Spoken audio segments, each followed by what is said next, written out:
பார்க்கும்போதே நாக்குரல் எடுத்துக்கும் அந்த அளவுக்கு டேஸ்டான எண்ணெய் கத்திரிக்காய் குழம்பு. ஒரு கரண்டி சாப்பிட்ற இடத்துல 2 கரண்டி சாப்பாடு சேர்த்தே சாப்பிட்டுட்டு போவாங்க. அந்த அளவுக்கு டேஸ்ட்டாக இருக்கும். இந்த வீக் குக் வித் கோமாளி எபிசோடில் செஞ்ச எண்ணெய் கத்திரிக்காய் குழம்பு எப்படி செய்கிறது பார்த்தலாம். மிக்சர் ஜாரில் 2 வெங்காயம், 2 தக்காளி, 1/2 ஸ்பூன் அளவுக்கு சோம்பு, 1/2 ஸ்பூன் மிளகு, 1/2 ஸ்பூன் அளவுக்கு சீரகம், 1/2 ஸ்பூன் அளவுக்கு மஞ்சப்பொடி, 2 டேபிள் ஸ்பூன் குழம்பு மிளகாப்பொடி, 1 இன்ச் அளவுக்கு புளி, 1/4 கப் தேங்காய் போட்டு நல்லா மைய அரைச்சிக்கோங்க. இப்போ சட்டியில் 1 குழிக்கரண்டி எண்ணெயில் கத்திரிக்காவை ஆட் பண்ணி நல்லா ப்ரௌனாக வதக்கி எடுத்துக்கோங்க.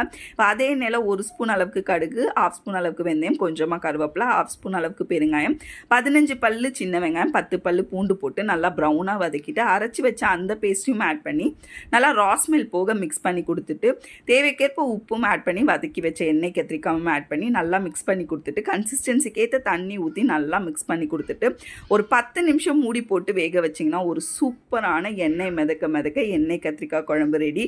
மேலே அலங்காரத்துக்காக